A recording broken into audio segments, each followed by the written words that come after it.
Talking Point platform. TTPTB. Oh yeah. Unale we pledge with love and loyalty to we sweet mama salute.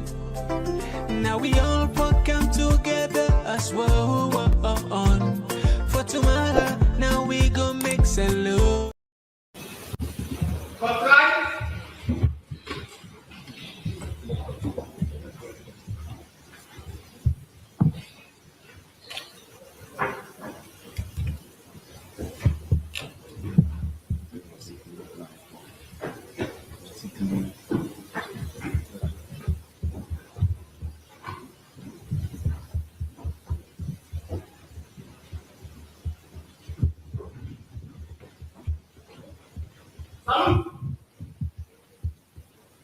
Good morning, please be seated.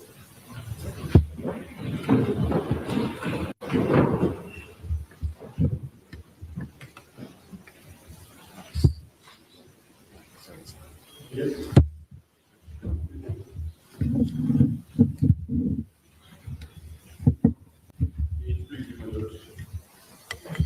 I wish to your leave most respectfully hand over the conduct of the prosecution today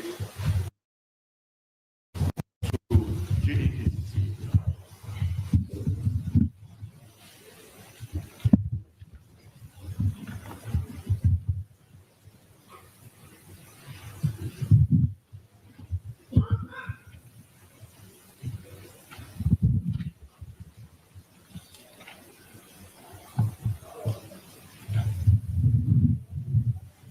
Good morning, my Lord. Good morning, Mr. President, and good morning, members of the board.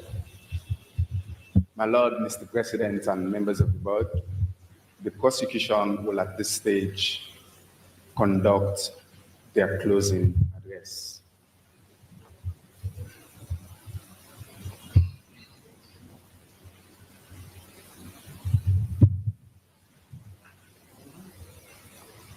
Mr. President and members of the board, all 26 accused persons standing before you this morning are serving members of the Republic of Sierra Leone Armed Forces.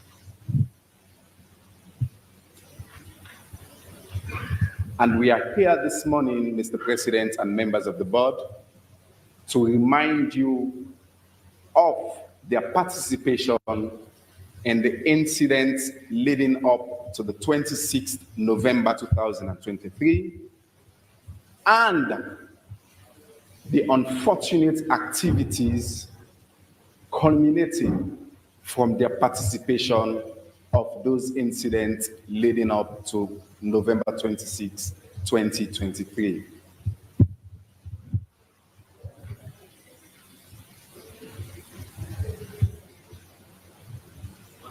My Lord, Mr. President, and members of the board, it is our submission that the acts and conduct of all 27 accused persons before you violated the laws of this country, more particularly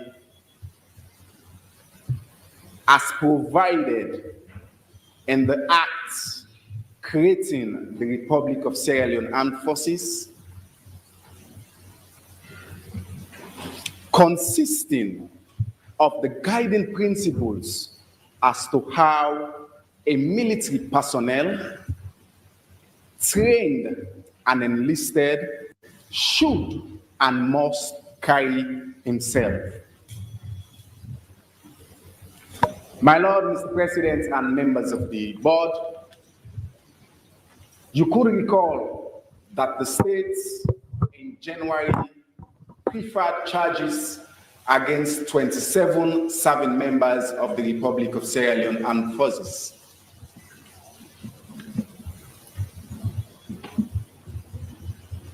And having conducted the commander's investigation, it was indeed recommended by their various commanders that they should all stand trial before this court martial. And subsequently, my Lord, Mr. President, and members of the board, they all 27 were charged. And during the course of these proceedings, when the charges were put to them, Mr. President and members of the board, you could recall that the first accused had pleaded guilty to some of those counts. They also pleaded not guilty to some of the offenses charged in the counts in the charge sheets, Mr. President and members of the board.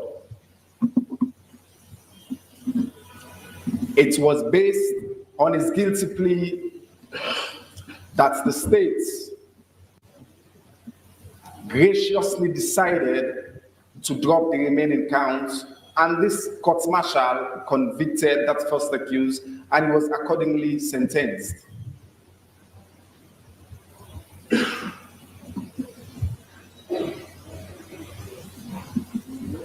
And Mr. President, members of the board, as it were, when he pleaded guilty and subsequently convicted, we are now left with the 26 accused persons before you, and they stand charged with 39 counts of committing a civil offense,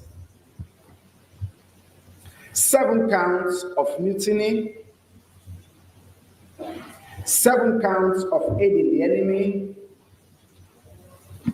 24 counts of communicating with the enemy, 2 counts of stealing of public or service property, 2 counts of fraudulent misapplication of public or service property, 2 counts of receiving public or service property, 1 count of retaining public or service property, 1 count of will. We humans, we love to learn. We've got the hands, feet, ears, eyes, mouth, nose, and brain to figure out what works and what doesn't work from the world around us. It's instinctive, it's natural, and it works. So why not learn business this way? The secret to building the skills employers actually want is practice. Practice, practice. Damage of public or service property, and 1 count of conduct to the prejudice of military discipline and good order, all subject to provisions in the Armed Forces of the Republic of Sierra Leone Act of 1961 as amended.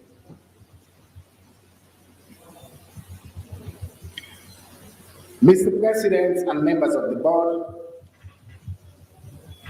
you could recall that after the states dropped the remaining charges against the first accused who pleaded guilty, we had proceeded to give this court evidence relating to the first accused, which by his admission informed this court as to how plans were made and eventually executed, leading to the incident of November 26. That, among others, Mr. President and members of the board, the state will this morning remind this honorable court-martial as to not just what the first convicted accused did, but what he did in concert with his co-accused standing trial before you this morning. And to that end, my Lord, Mr. President, and members of the board, the case against the remaining 26 accused persons before you is that they've all acted jointly and or separately. Jointly, I say, amongst themselves, the first convicted accused and the others that are not before you. Separately, I mean as individuals,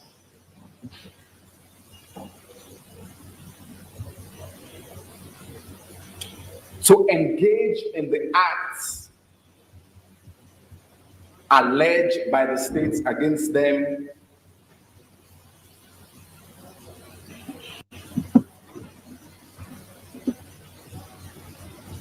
which the state believes amounted to serious violations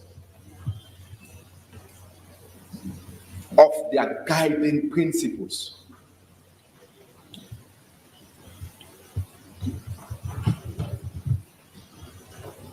My Lord, Mr. President, and members of the board, at this stage, I must hastily say the state has successfully led evidence beyond reasonable doubt with regards each and every allegation contained in the charge sheet before this court-martial against each and every of the accused persons before you,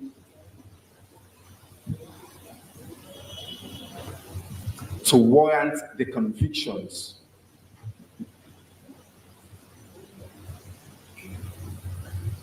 Before going further, Mr. President and members of the board, I must say, at this stage of the trial, this court-martial must be reminded that it is the duty of the states to prove the guilt of the accused persons before you beyond reasonable doubt. And Mr. President and members of the board, beyond reasonable doubt would not mean beyond every shadow of a doubt, but rather you, Mr. President, and members of your board must be very sure that the accused did what the state is alleging. And how can you arrive at that conclusion, Mr. President and members of the board? It is not out of inference or things stated outside this courtroom, but what you heard, what you saw, and what you might be reading when you return for your deliberations. Again, what you might have seen or what you might have heard inside this court must be from that witness stand or from the dock where some of the accused testified before you. Further exhibits were tendered, screened. Those are the things that should guide you in arriving at your conclusion as to whether the state has proved the guilt of the accused beyond reasonable doubt. Mr. President and members of the board, the flip side would be if the state has not been able to establish that the accused did what is alleged, it is your duty to return, deliberate, and come back and return a verdict of not guilty. That is your responsibility, Mr. President and members of the board. Having listened to the evidence, having reviewed what is before you, if you are not sure that the accused did what is alleged, humbly crave your indulgence to go deliberate and return not guilty verdict so they can go home. However, Mr. President and members of the board, if you are sure, having listened to the witnesses that testified before you, having gone through all of the exhibits tendered in this court, you are of the opinion that the accused did what is alleged, it is your honorable duty to go, deliberate, and return a verdict of guilty. Mr. President and members of the board, with regards to your responsibility as to how you arrive at the conclusion that the state has established or proved the guilt of the accused beyond reasonable doubt, it is the duty of the state to have established during the course of this court-martial, which started on the 8th of January, each and every element of all of the offenses charged in the charge sheet that is presently before you.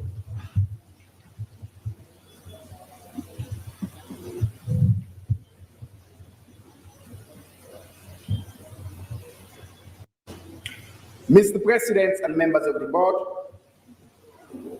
Hey, why does it seem so hard to sell your services? Well, it's because services, well, they're invisible. Unlike a physical product, which you can hold, you can try before you buy, and it breeds confidence because you're holding it in your hand. Well, again, with respect, I'll remind you, we have successfully led evidence to show that the convicted first accused had connived with some of the accused persons and others who are not before you to unlawfully take arms and ammunition that was under the control of that first convicted accused while he was serving as the officer in charge of the Fudea Forward Patrol Base in Gambia. And those arms and ammunitions were unlawfully used by him and his co-accused to carry out series of attacks, which included the Cockrell Barracks, the Joint Logistics Units, the Pademba Road Correctional Centers, among others. By engaging those conducts, Mr. President and members of the board,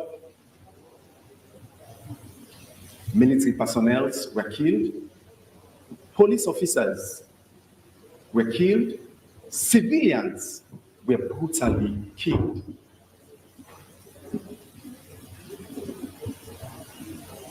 As part of the plans, the first accused told you that he had facilitated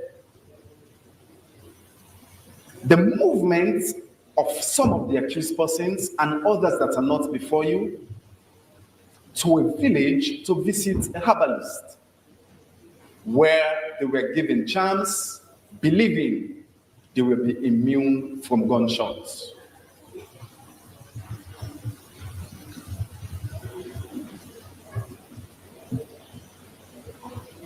And it was after that mission that the first, fourth, and fifth accused persons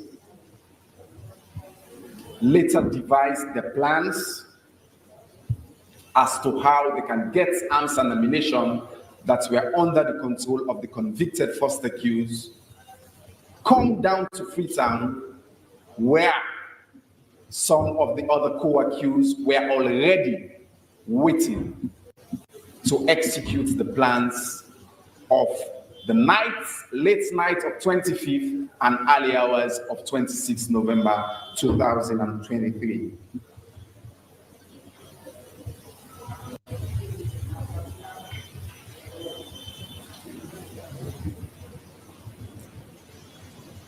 My Lord, Mr. President, and members of the board, the scheme was further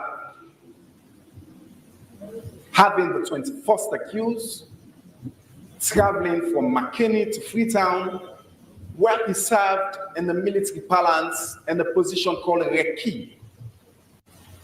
Ordinary English will mean recognizance, a spy, awaiting the arrival of the co-accused, and also giving them information as to the whereabouts and movement of loyal forces of the Republic of Sierra Leone Armed Forces.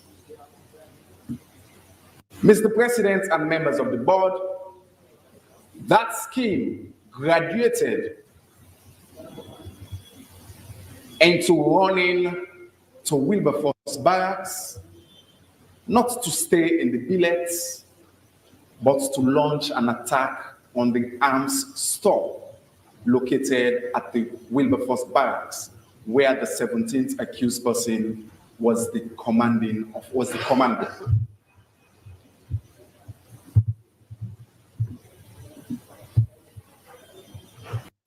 Mr. President and members of the board, I will come to the duties and responsibility of a commander later on in the closing address. But at this stage, it is our submission that the 17th accused, being the commander, failed to prevent the attack to his arms done.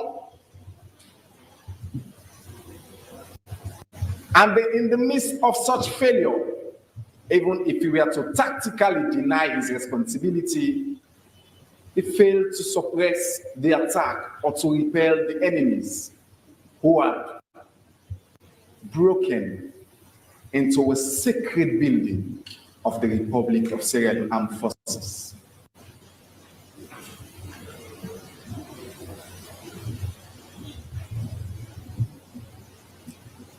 Mr. President and members of the board, all 26 accused persons abdicated their professional duty as military personnel. They had used violence to attack military installations, killing, as I've said, military personnel, police officers, and civilians.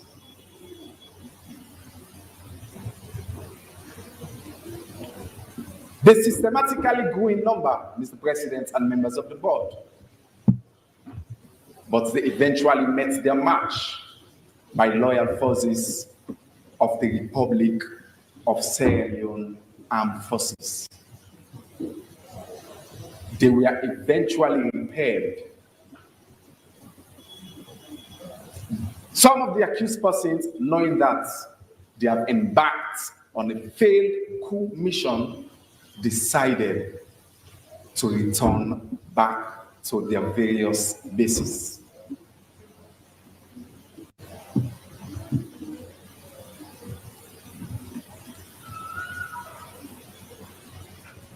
It is our submission, my Lord, Mr. President, and members of the board, that the accused engage in acts of mutiny and further failed to prevent such conduct of mutiny, and the state has led sufficient evidence beyond reasonable doubt to support the allegations that are contained in the charge sheet before you.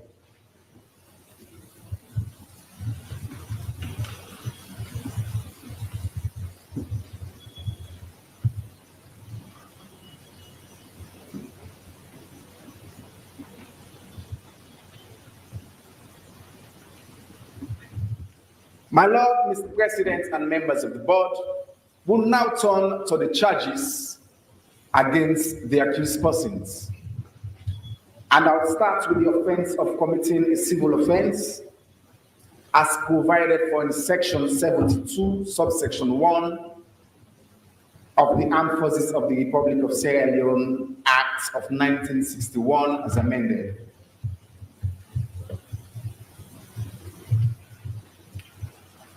And the act, that section, Mr. President and members of the board, provides, with your leave, my Lord, any person subject to military law under this act who commits a civil offense, whether in Sierra Leone or elsewhere, shall be guilty of an offense on against this section. And by that section, Mr. President and members of the board, a civil offense means any act or omission punishable by the laws of Sierra Leone, or which, if committed in Sierra Leone, would be punished by any such law.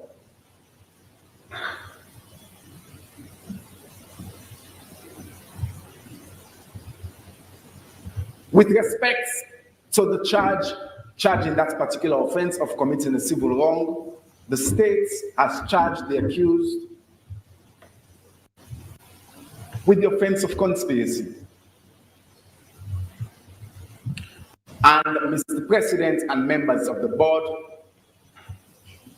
conspiracy law is an agreement between two or more people to do an unlawful act or to do a lawful act, but you do it by an unlawful means. So the definition is such that if you are in agreement with at least between two people to do something that the law says no, you should not do, or to do something that the law says yes, this is what you can do, but then you do it through the back door, that is conspiracy. Mr. President and members of the board, as I've stated, agreements between two or more people can be conspiracy, especially if they have something they are working towards. I must state, with regards to the offense of conspiracy, Mr. President and members of the board, one need not be present. Introducing LIBF, flexible learning at its finest. Study any day of the year, online and at your own pace. Prepare for the jobs of the future with a degree that fits your life. Apply now and study. For you to have conspired successfully with somebody else. So for example, two people can conspire, can be in agreement in Freetown, and the one will leave Freetown for Kabbalah to carry out the agreement. The one staying back in Freetown can be equally guilty as the one leaving to execute the plans in Kabbalah.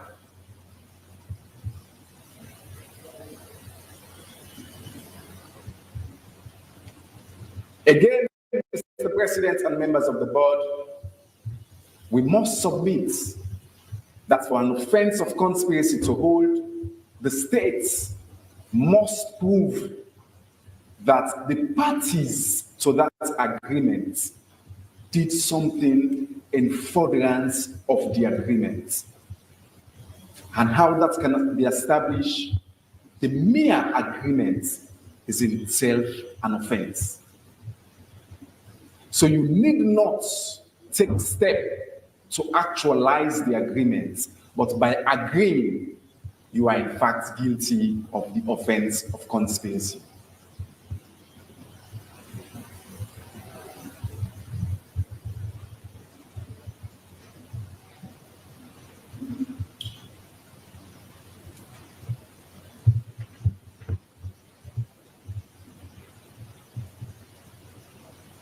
Mr. President and members of the board, again, I must remind you that conspiracy involves mental elements, in that the states, in proving the agreement,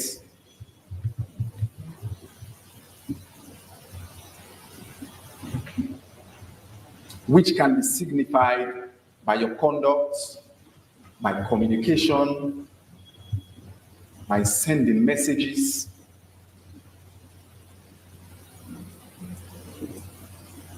we must also prove the mental states of the person entering into the agreement.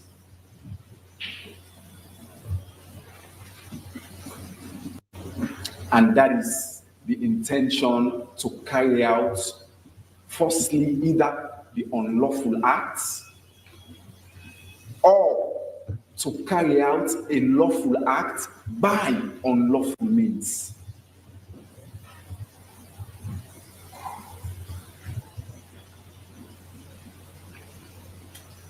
And zooming in on the definition already given, Mr. President and members of the board, the states or the doctrine can also rely on what is referred to as act and declaration principle.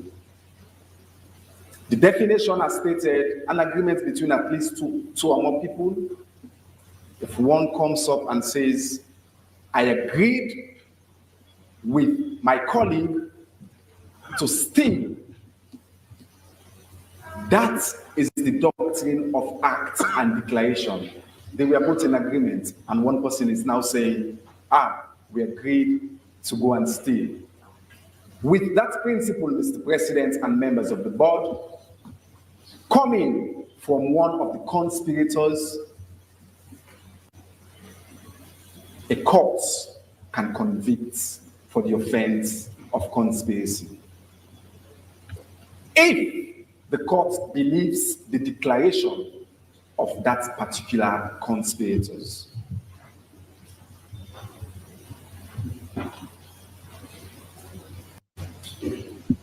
In summary, with regards that particular offense of committing civil wrong, Mr. President and members of the board, the state must prove that at least 2 or more people, and in this case we have 26, which falls perfectly well into the definition of having at least 2 or more people entering into an agreement. The states must prove that all 26 people were all 27 who were initially before you were in fact in agreement between themselves and others that are not before you. Secondly, that at the time they entered into such agreements, they were serving members of the Republic of Sierra Leone Armed Forces.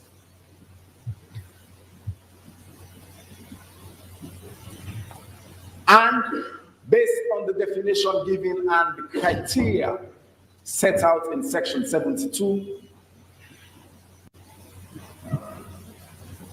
we must prove that they have committed that particular civil offense, which in this case was conspiracy.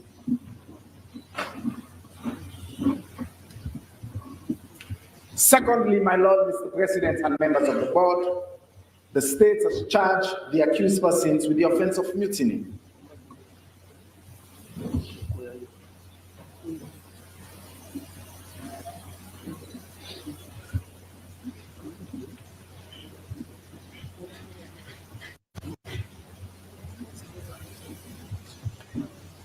Mr. President and members of the board, the offense of mutiny is provided for in section 37(1)(a), 37(1)(b), and 37(2).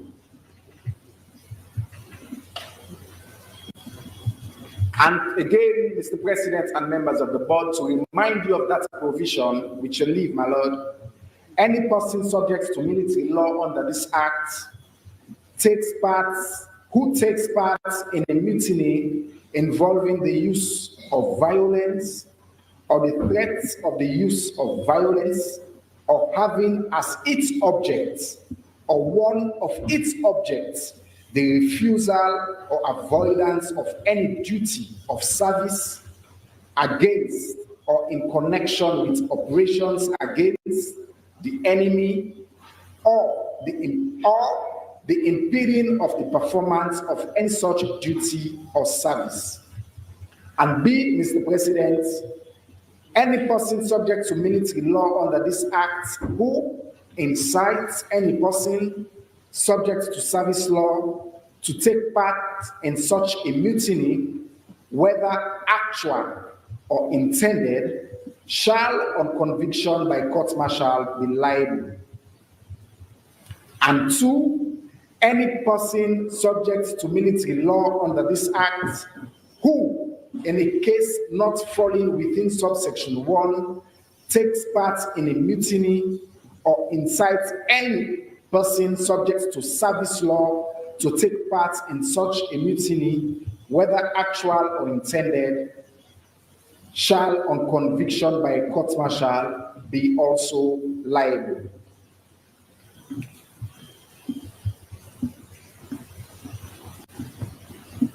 Mr. President and members of the board, with regards to the offense of mutiny, the states must prove the following elements.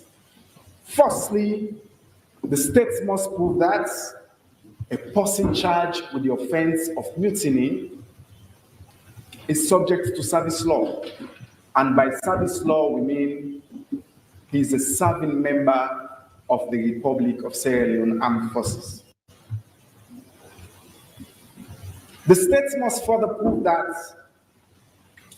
such person took part in the act of mutiny as stated under the various subsections. And that will include either to overthrow or to resist lawful authority in the Republic of Sierra Leone Armed Forces. Also, Mr. President and members of the board, the prosecution in establishing the offense of mutiny must prove that the accused either disobeyed such authority in such circumstances as to make the disobedience subversive of discipline or with the object of avoiding any duty or service against or in connection with the operations against the enemy.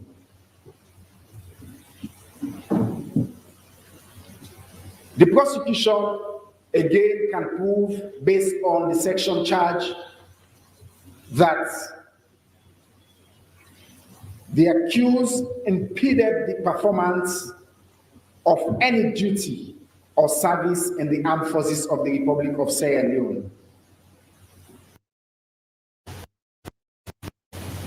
or in any case, cooperating therewith on any part of any of those forces.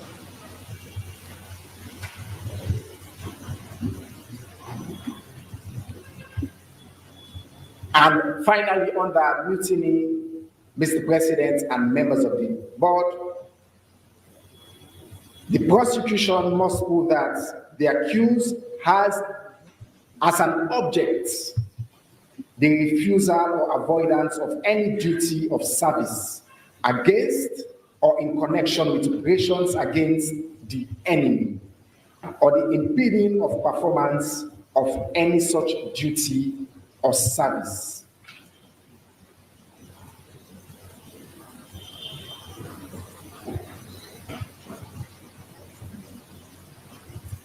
Mr. President and members of the board, the prosecution has also charged the accused persons with the offense of failure to suppress mutiny. And that particular offense is provided for in section 38A and 38B. And which leave, my Lord, any person subject to military law under this act who, knowing that the mutiny is taking place or is intended, fails to use his utmost endeavors to suppress or prevent it, or fails to report without delay that the mutiny is taking place or is intended, can be convicted of the offense of failure to suppress. Mr. President and members of the board, with regards to the offense of one failing to suppress mutiny, the prosecution must prove the following four elements. Firstly, as with most of the offenses, we must prove that the accused is subject to service law, as stated, as serving members of the Republic of Sierra Leone Armed Forces. Secondly, the states must prove that the accused knew that a mutiny was intended or was taking place. And thirdly, the states must prove that the accused failed to use his best endeavor to suppress or to prevent the commission of that mutiny. We'll come to the difference between one using utmost or best endeavor to either suppress or to prevent. And fourthly, Mr. President and members of the board, the prosecution must prove that the accused failed to report without delay that the mutiny was taking place or was in fact intended. That is, before it was actually executed or carried out.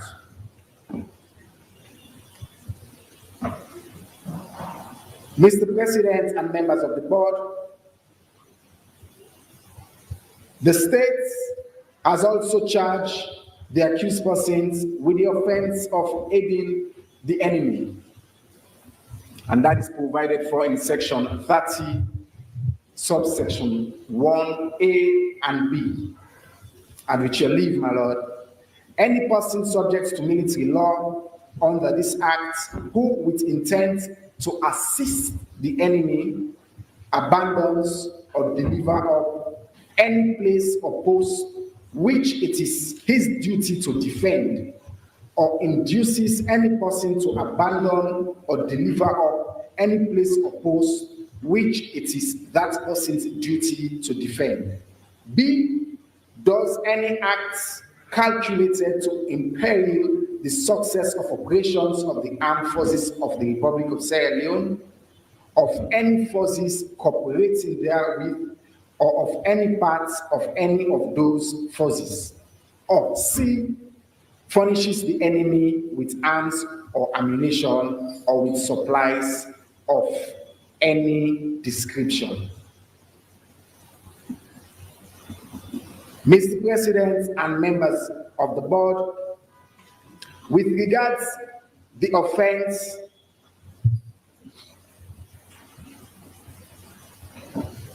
of aiding the enemy, again, it is the duty of the states to establish 4 elements. We must prove that an accused before you, as at the time he committed the offense as alleged, was a serving member of our staff. And secondly, that the accused had an intention to assist an enemy or an enemy. Or proof that the accused abandoned or delivered up any place or post which it was his duty to defend. And fourthly, Mr. President and members of the board, the states must prove that the accused did an act culminated to jeopardize the success of the operations of what is usually referred to as loyal or friendly forces.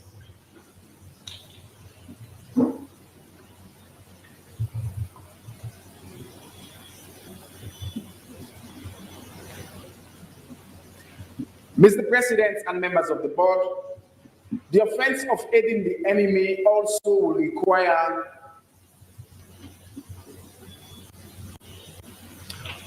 that the accused knowingly and without any lawful justification abandon or cause somebody else to abandon their post.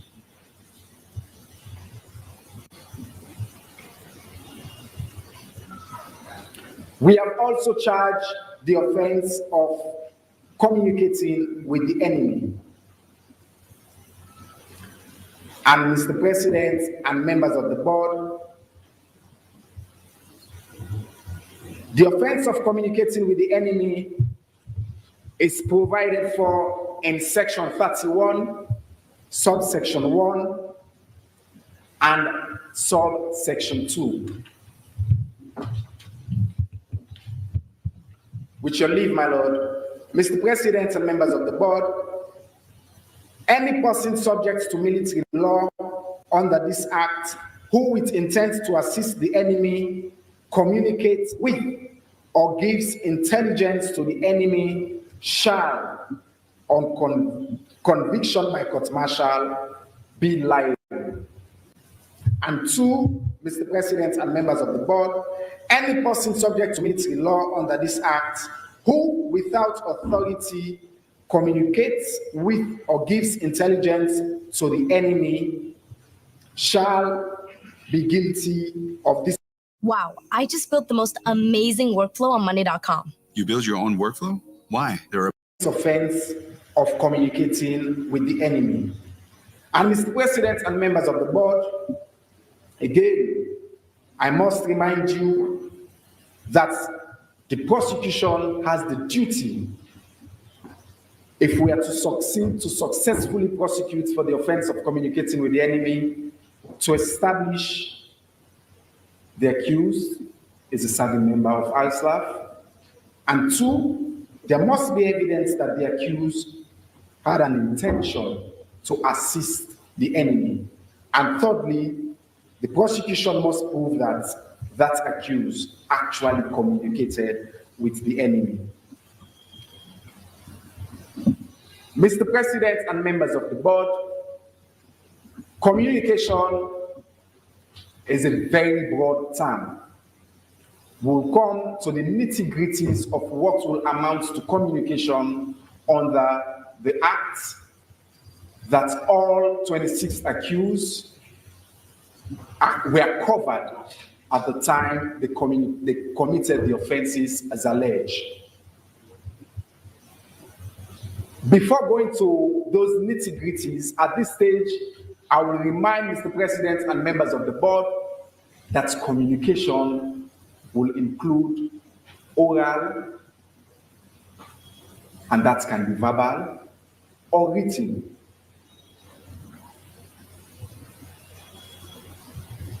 We have also charged with the offenses of stealing, fraudulent misapplication, receiving, retaining, and willful damage of public or service property. Mr. President and members of the board,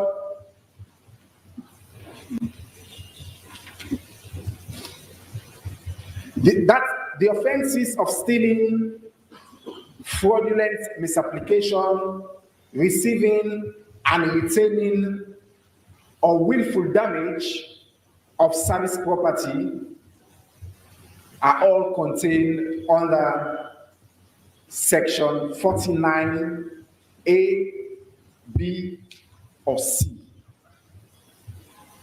And with your leave, my lord, any person subject to military law under this act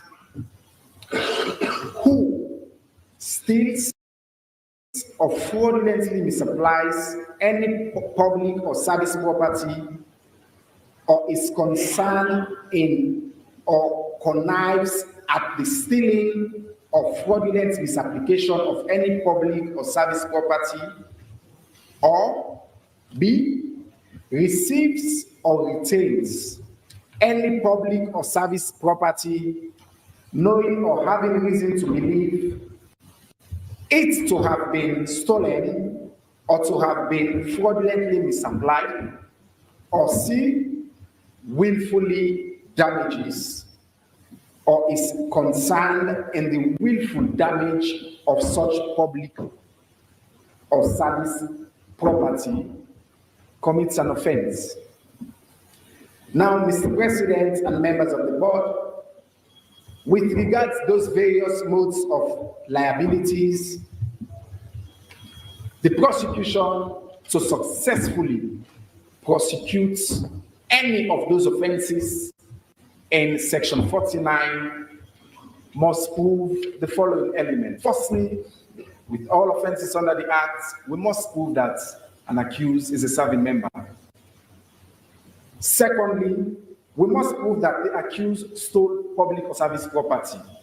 or what was stolen was in fact public or service property. Again, we must prove that the accused fraudulently misapplied. You can misapply public or service property, but there has to be proof that it was fraudulently done. We must prove that the accused received or had retained such property that was in fact fraudulently acquired in the first place. For willful damage, we must prove that firstly the property was damaged, and that will include permanent damage or temporary damage, or at the very least, when it was removed from its original state. For example, you have a C box of ammunition, and that box was removed. Even if the ammunition containing in that box was not applied, that's willful damage to the property, because it has been tampered with from its original state and was now placed in a state to be used fraudulently.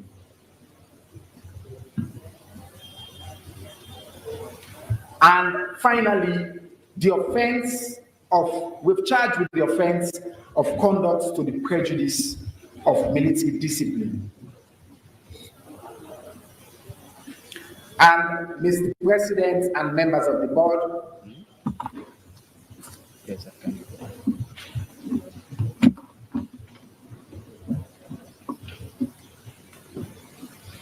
that offense is contained in section 71 of the Act, and it shall leave, my lord, it reads, any person subject to military law under this Act who is guilty of any conduct or neglect to the prejudice of good order and military discipline shall be guilty of an offense. Mr. President and members of the board,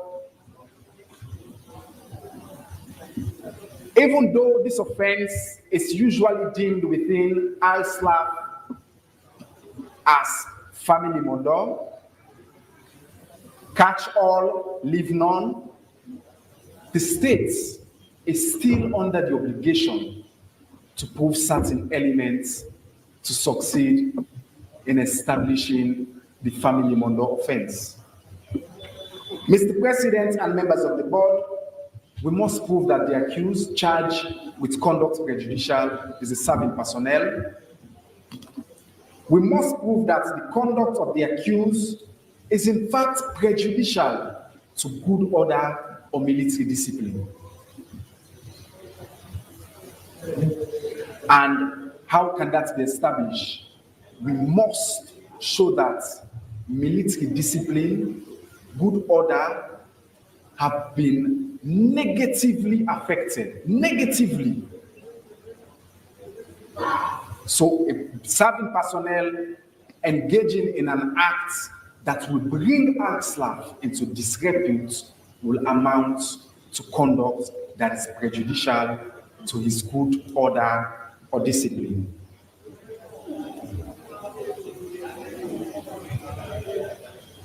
Mr. President and members of the board, in addressing you on the first offense of committing civil wrong, we have submitted that we've charged the accused persons, all 26 of them, with the offense of conspiracy.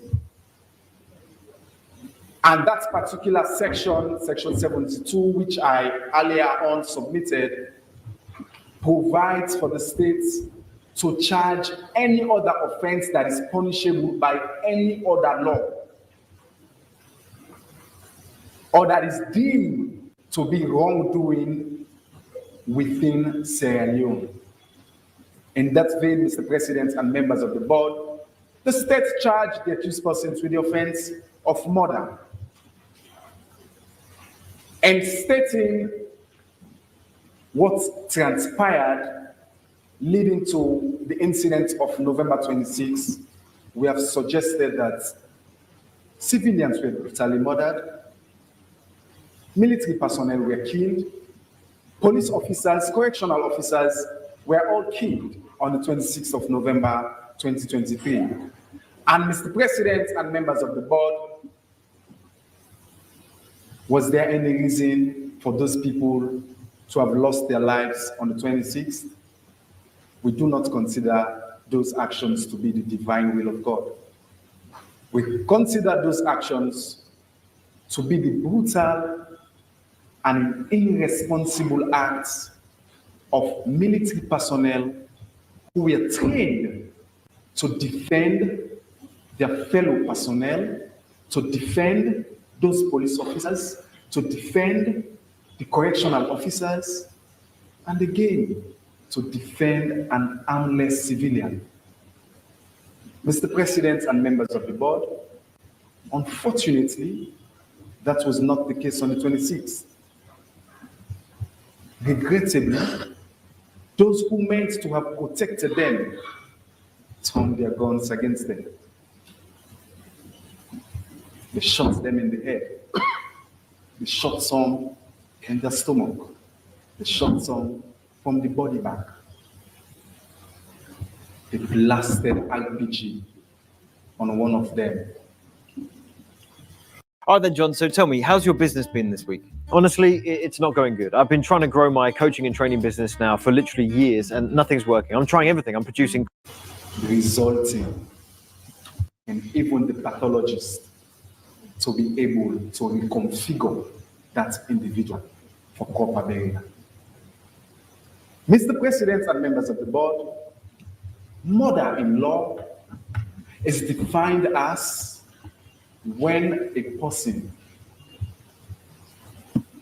unlawfully kills another person by doing something to that person with an intention to either kill the person or to cause the person serious injury, and that person dies within 1 year and 1 day following what was done to him.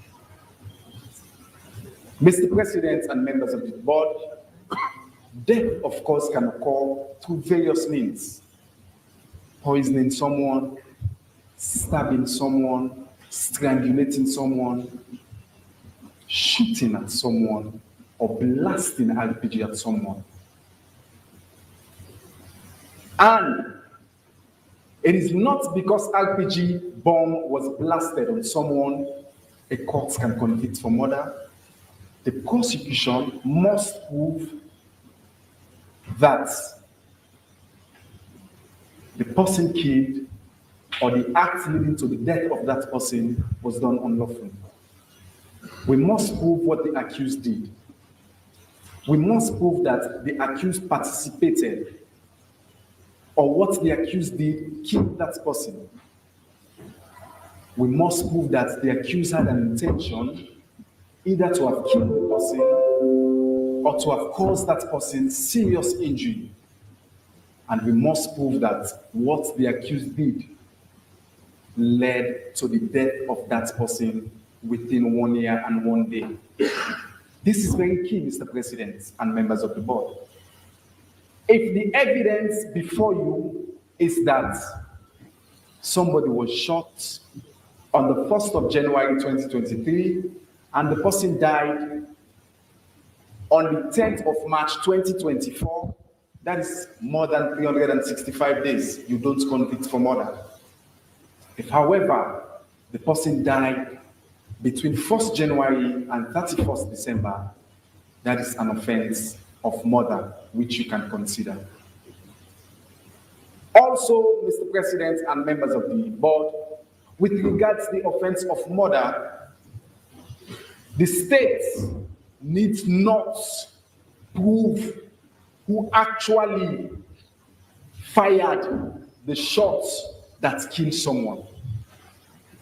So you can have a platoon, you can have a unit, you can have 2 military personnel, even if one in the platoon is carrying a weapon, and all of them we are moving towards that direction and the one pulled the trigger and killed someone, all of the members of that plateau can be held liable for the offense of murder. Mr. President and members of the board, when we started, we reminded you that it is the duty of the prosecution to prove the guilt of the accused persons beyond reasonable doubt. And that can only be done from the evidence before you. That was why, for good cause, Mr. President and members of the board, we led 37 witnesses before you, and we are relying on what they told you. We also tendered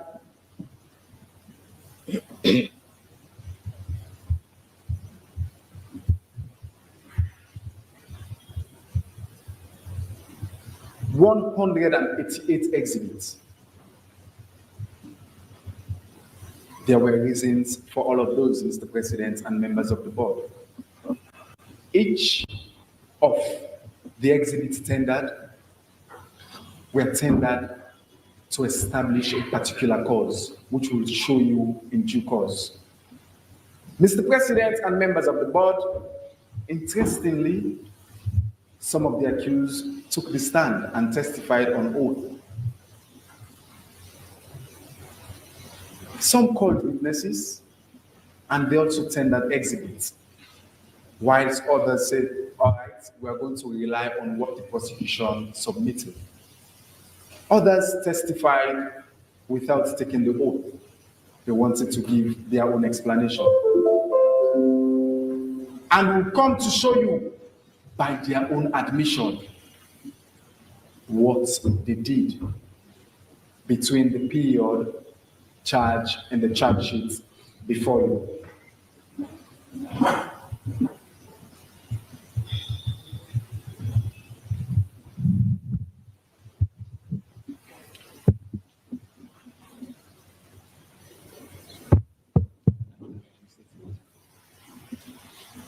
My Lord, Mr. President, and members of the board,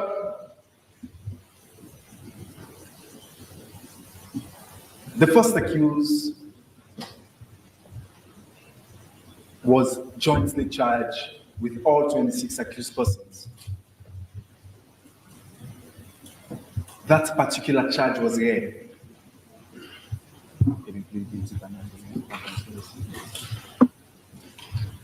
What did he tell you? Mr. President and members of the board, the first accused told you, yes, I was in agreement with all 26 accused persons to carry out the acts contained in the charge sheet. The principle of law says if two people are charged, the act and declaration by one of them is good evidence to be considered by a competent court. Mr. President and members of the board, the first accused, who is now a convict, never pleaded guilty to some of the counts. He was never forced to have admitted before you that, yes, I was in agreement with all 26 accused persons to carry out what he told you in his statement. He said,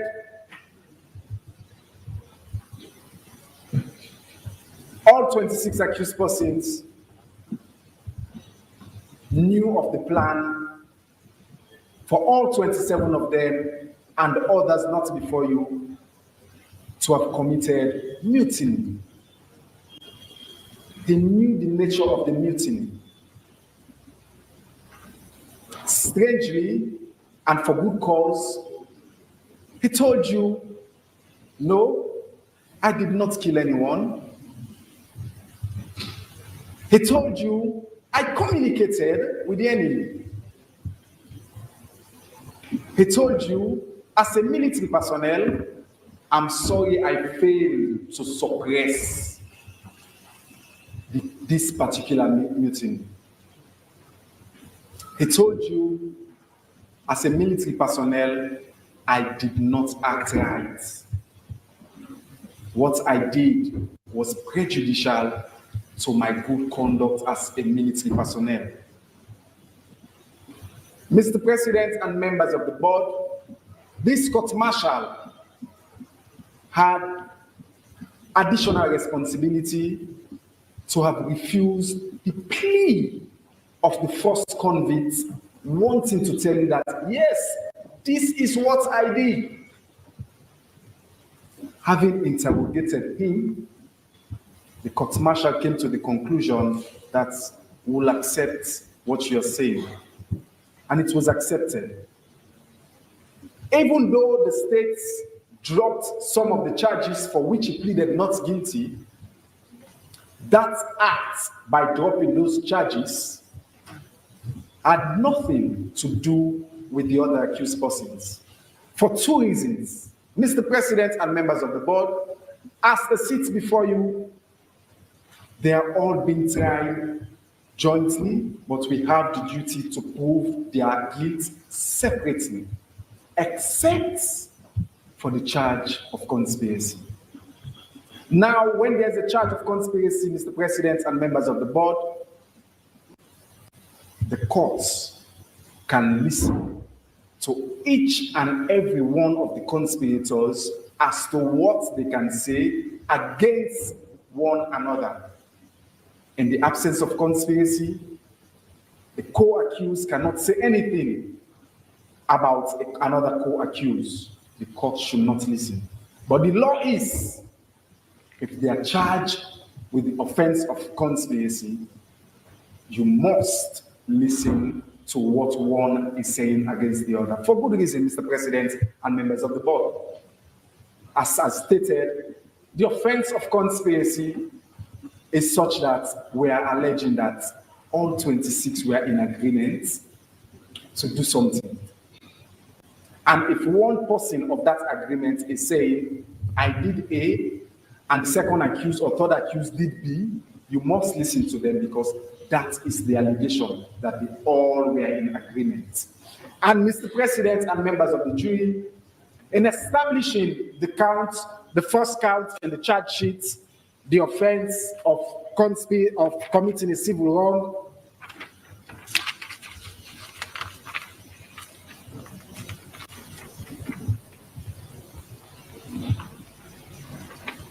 which is the offense of conspiracy,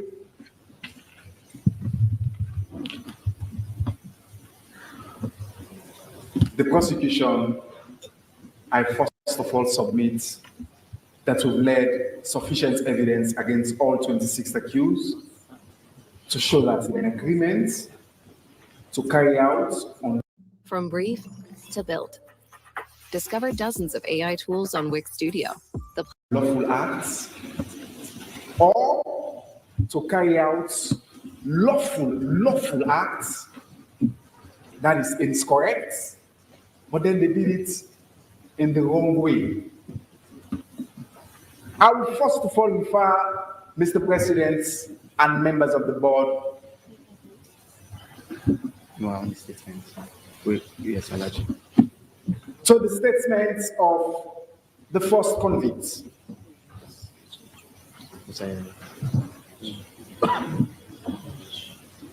That is exhibit HH 1-23. I just want to read one side, and you don't take so. Open page 446.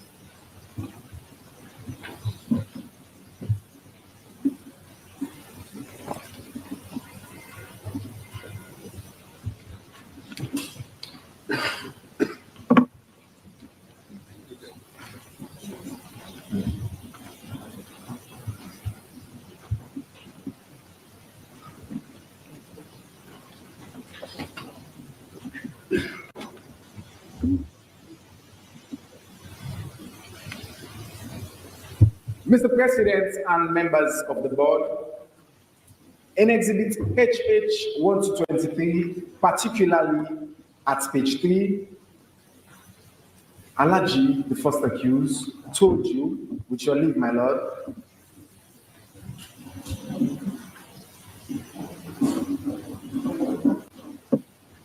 I received a phone call from Amadou Koita, a former military personnel of the ISLAF, informing me that it has taken a long time trying to reach me. I asked him how he got my phone number, and he responded by giving me a name which I cannot now recall. He further told me that he was in London and that he was heading to his workplace, but promised to call me later.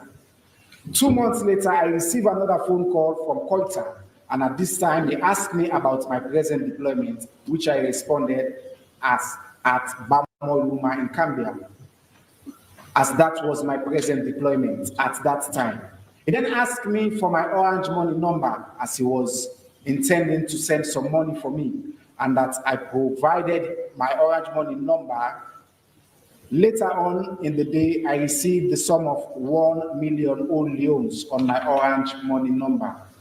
And a few minutes later, Amadou Koita called and informed me that he was the sender of the same money. He, however, promised to send someone to me.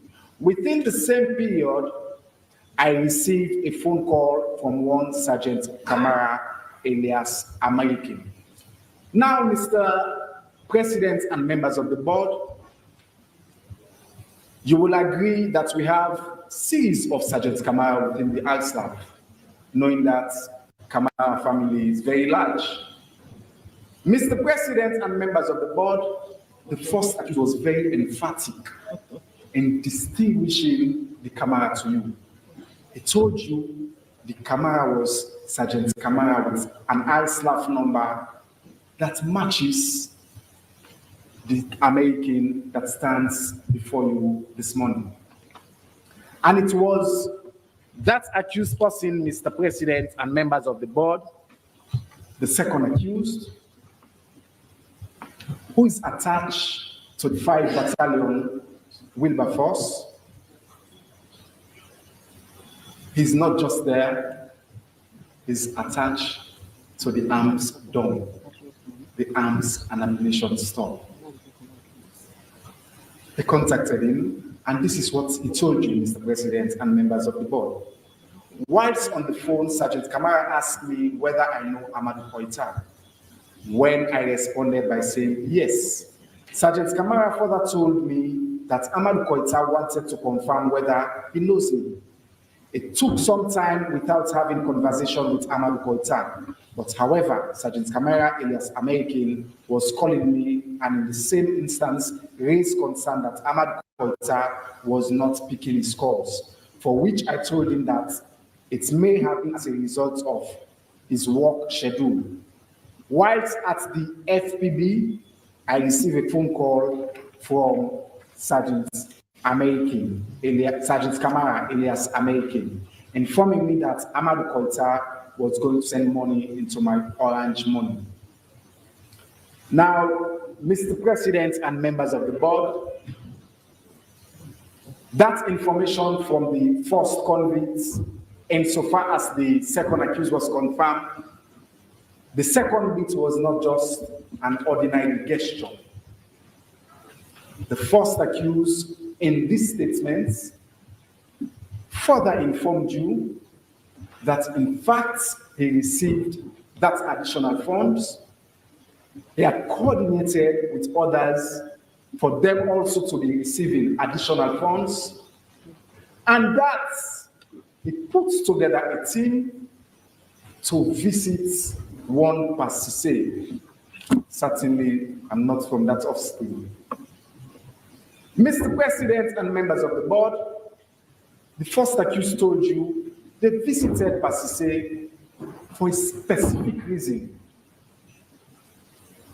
In addition to what this said Koita and others have been doing to fortify themselves, the team they had put together also needed to fortify themselves. He told you they went there, have themselves fortified in readiness for the mission. Mr. President and members of the jury, what was that mission? That mission was to overthrow the legitimate government of the Republic of Sierra Leone.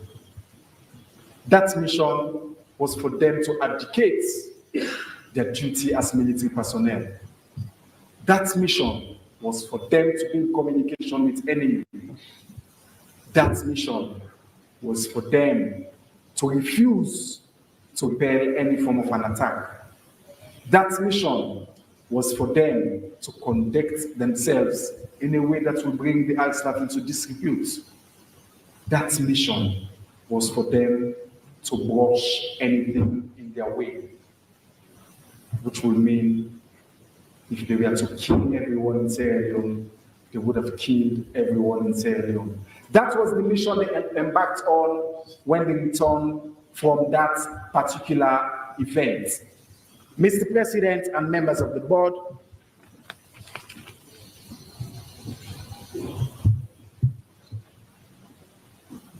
do we believe the first accused when he said, I went with others to participate to fortify ourselves?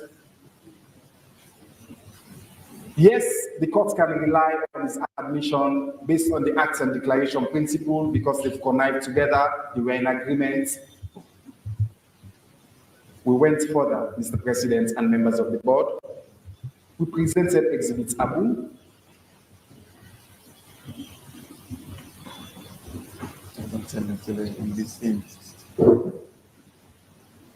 We presented Exhibit Abu showing the pictures of that convict and others visiting Pasise.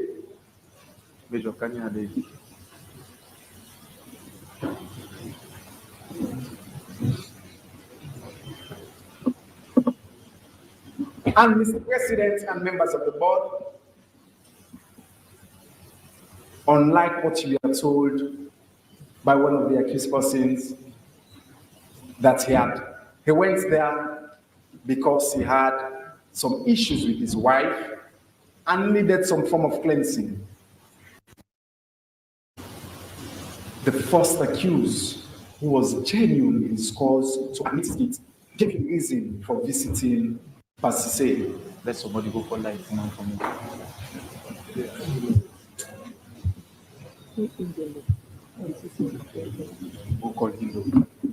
Mr. President and members of the board,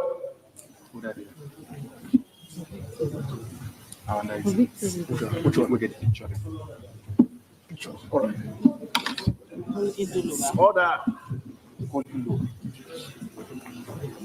We'll get the pictures.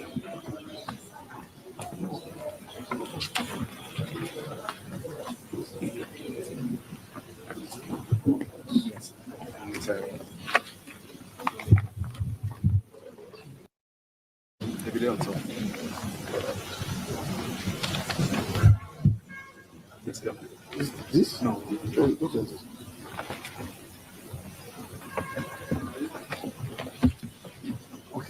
In addition to Exhibit Abu, Mr. President and members of the board, we submitted the photos of that particular visit. The investigators were given precise explanation as to each of those pictures taken when they visited the herbalist.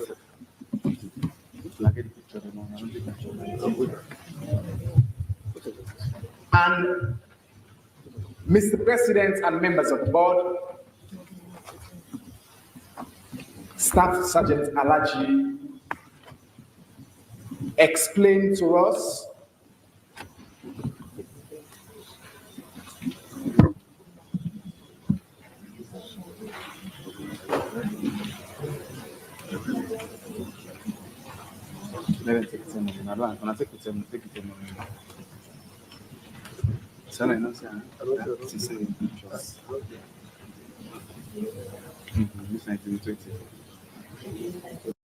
Be unstoppable with Virgin Media's M125 broadband on our reliable network. Just £26 a month with ABR.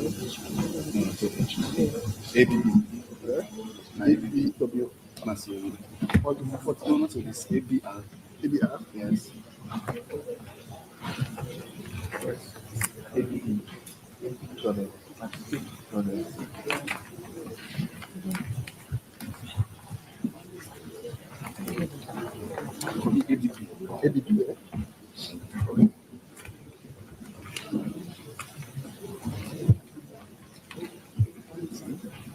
Check that out for you.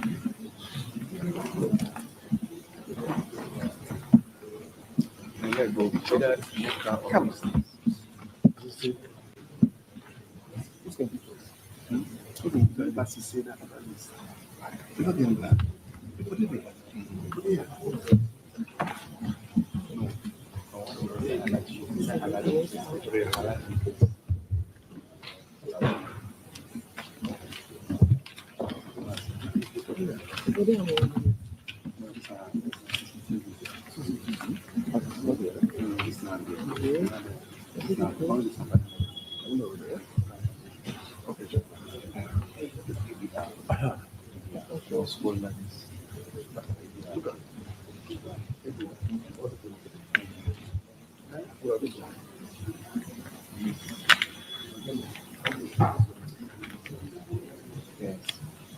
Mr. President,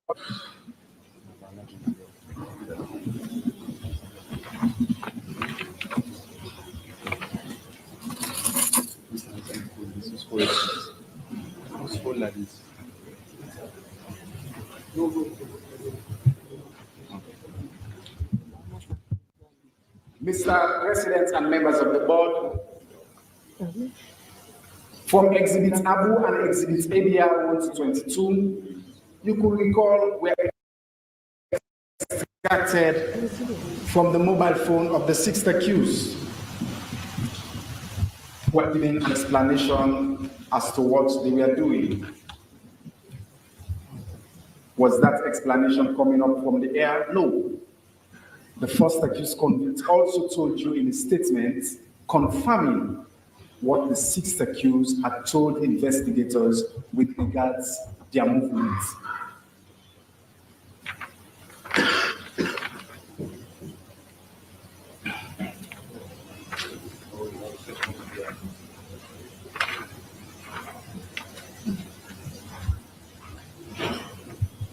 Mr. President and members of the board, this is the first accused convict, and he explained to you as to his meeting with this man he referred to as Supremo. Mr. President and members of the board, it was this man he referred to as Supremo who he said had contacted him whilst in London a couple of months ago. It was this man who he referred to as Supremo who later came and required them to fortify themselves to carry out the mission I spoke about. Mr. President and members of the board, the agreement, as we said, there need not be proof that all 27 accused persons met under the same roof, or met at the shrine of Passise, or met at Cochrane, or met at Cambia to enter into an agreement. There is no responsibility to the state to establish that, in fact, they all met in one room. The only responsibility we have with regards to the meeting of their minds is to show what each person did or said. And that was in furtherance of the grand plan they had. And that grand plan, Mr. President and members of the board, was clearly told to you by the first accused, by the sixth accused, by even the second accused. Mr. President and members of the board, it's our humble submission that with regards to the offense of conspiracy, will continue to rely on the Act and Declaration principle, and that you can listen to one accused as to what he says about another accused, and will submit that the prosecution has established or proved the case of conspiracy against all accused persons as charged.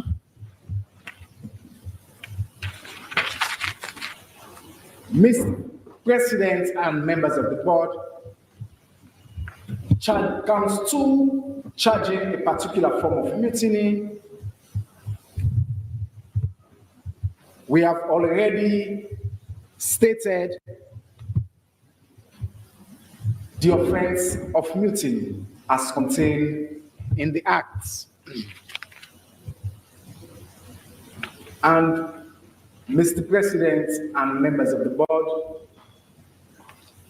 the offense of mutiny And the definition of mutiny has a definition.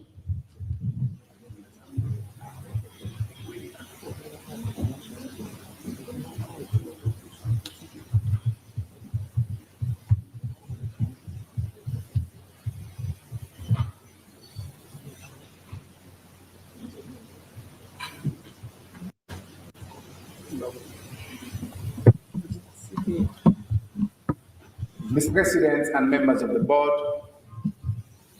initially have stated that it is the duty of the prosecution, firstly, to prove that an accused charged with the offense of mutiny is a serving member of ISLAF. Did we prove that? Mr. President and members of the board, all of the accused persons told you they are serving members of the ISLAF. In fact, some stood there and emphatically testified that I was enlisted, and they gave you the dates. As at the 26th, I was deployed at, they gave you the location. None of them denied being serving members of ISLAF. In addition, all of the statements we tendered made by these accused persons during the investigations, they stated their ISLAF number, they stated their deployment, they did not deny that they are serving members of ISLAF. To falsify that piece of evidence, Mr. President and members of the board, we called our first witness. He's in charge of personnel activities. He told you from the stand that he's the custodian of records of serving members of ISLAF. Did he tell you that any of them are still members? Yes, Mr. President and members of the board.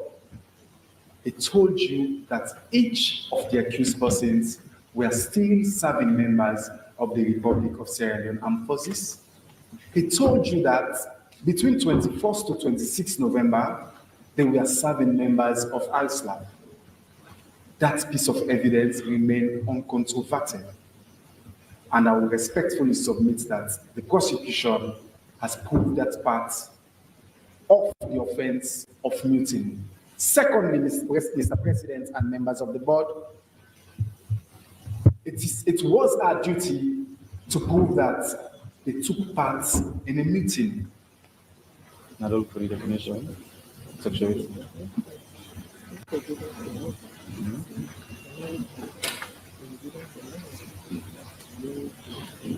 Mr. President and members of the board, the definition of mutiny is contained in section 37, subsection 3. And with your leave, my lord, Mr. President, in this act, the expression mutiny means a combination between two or more persons subject to service law, or between persons, two at least, of whom are subject to service law, A, to overthrow or resist lawful authority in the armed forces of the Republic of Sierra Leone, or any forces cooperating therewith, or in any part of any of the said forces, or to disobey such authority in such circumstances as to make the disobedience subversive of discipline, or with the object of avoiding any duty or service against or in connection with the operations against the enemy. C, to impede the performance of any duty or service in the armed forces of the Republic of Sierra Leone, or in any forces cooperating therewith, or in any part of any of those forces. Now, Mr. President and members of the board, unlike the terminology treason, mutiny is stringent. Mutiny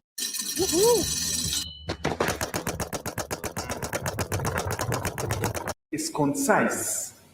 Mutiny has precision. Mutiny has what ISLAF is looking out for. Mr. President and members of the board, how can we arrive at the conclusion that all 26 accused persons did engage in an act of mutiny? Mr. President and members of the board, from the very definition, there has to be combination between two or more persons subject to service law. In effect, if you charge one person with the offense of mutiny, it is highly likely you will not succeed. Have we charged with one person? No. We've charged with at least two. That aspect of the definition by charging all 26 was clearly met, Mr. President and members of the board. Secondly, Mr. President and members of the board, I've already stated that they were subject to service law. They were not subjected just to the laws of Sierra Leone, but to service law, of which I cannot be subjected to. My conduct cannot amount to mutiny just because it is wrong. The conduct of a civilian cannot amount ordinarily to mutiny. There are other offenses. But for a serving personnel, Mr. President and members of the board, that conduct should be either to overthrow. So even if you don't overthrow, you can still, if you don't overthrow, you can still be convicted of mutiny. Interestingly, Mr. President and members of the board, if you resist lawful authority, Mr. President and members of the board, it is our submission that lawful authority within the ISLAF is clearly prescribed. And what will amount to authority in the eyes of the colors bloody civilians will be different from what will amount to authority in the eyes of a serving member. Taking weapons from the arms store without following due process. A civilian can casually transfer arms from one store to another if it's raining. A military personnel cannot. It is further strict. Lawful authority will mean doing what you are not supposed to do at the time it was done, even though it was right. Mr. President and members of the board,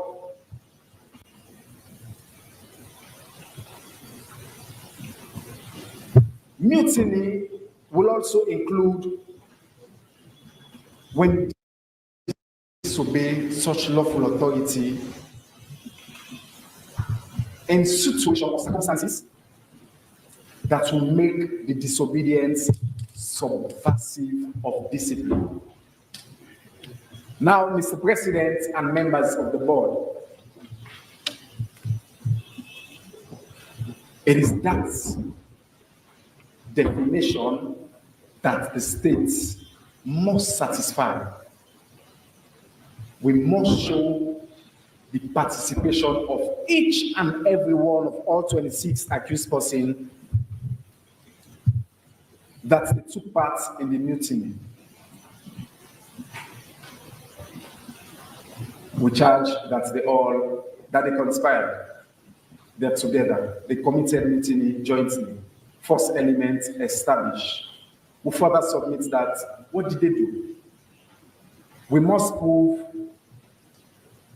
that they either overthrew or with regards to the authority, was the refusal to obey the authority subversive?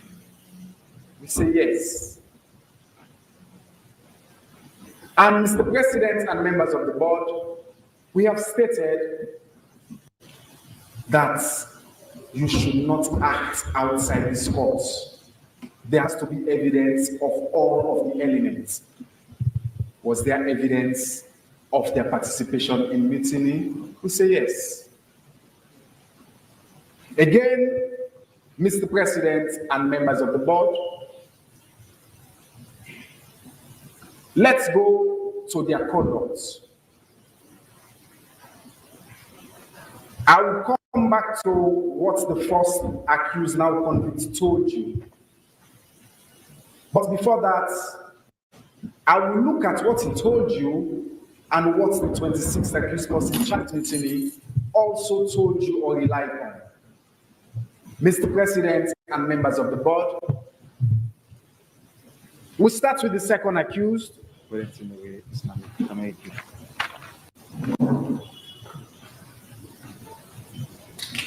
Abraham Bundu Kamara Elias American.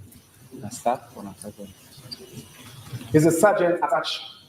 Will remind you of what he said when he left his house.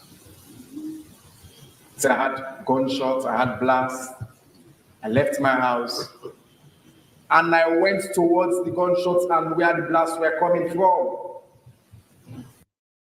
Mr. President and members of the board, I know I am civilian and I might be hesitant to run towards gunshots or blasts, but I also know that a military personnel is also human.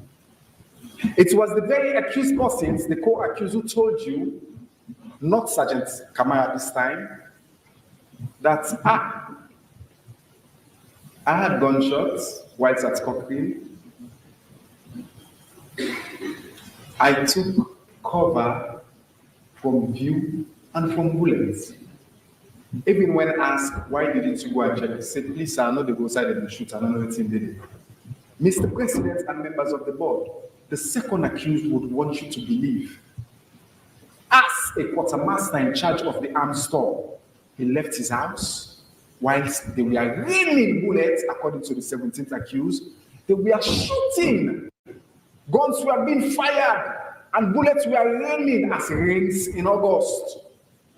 The second accused nonetheless wants you to believe, whilst bullets were raining, he left his house, he walked comfortably by my young mess, and he was captured.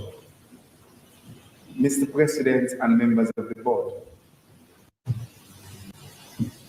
eventually he said he was taken where the arms store were, and he was asked with others to carry arms and ammunition. That's besides the point, Mr. President and members of the board. Now, eventually, something happened in the morning. According to him, he was captured. There were superiors. He chose not to tell any of them that, I was captured, until he was arrested. He was only arrested when there was now evidence of his participation of the incident of 26 November of 2023. Mr. President and members of the board, he testified.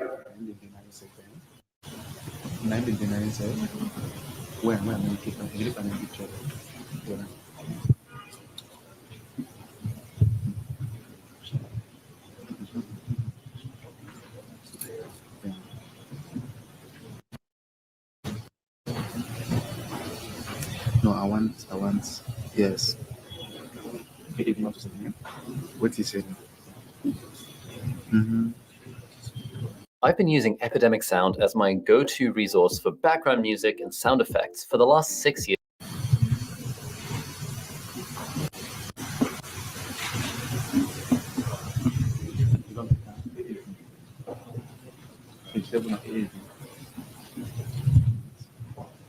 Mr. President and members of the board, I'll show you what I told you at exhibit AAV.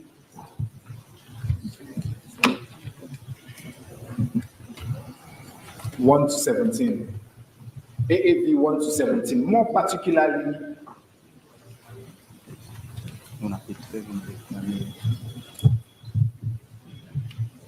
V. Yes, V.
Apologies.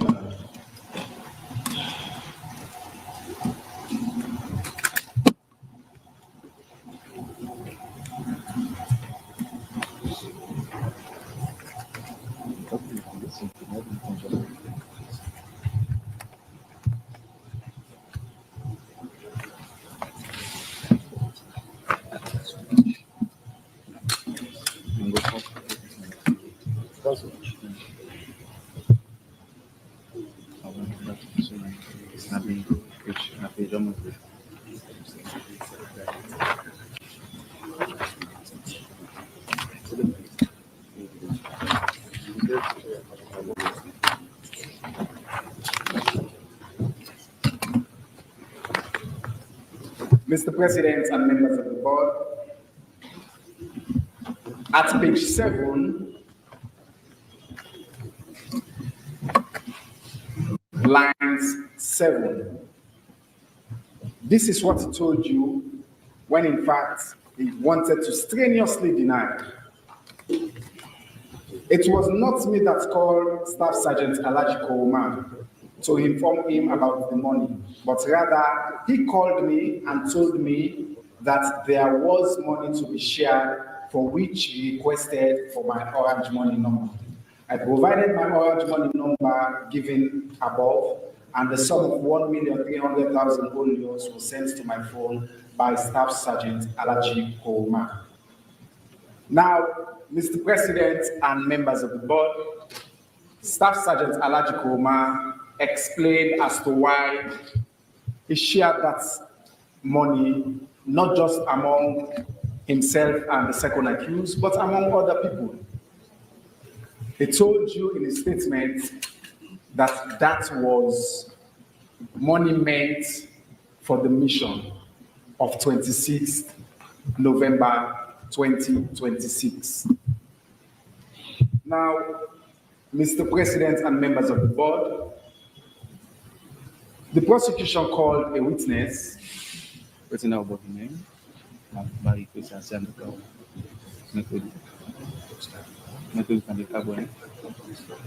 Alfred Methodist Cabo. Mr. President and members of the board. Oh yeah. Unale we pledge with love and loyalty to we sweet, sweet mama salute.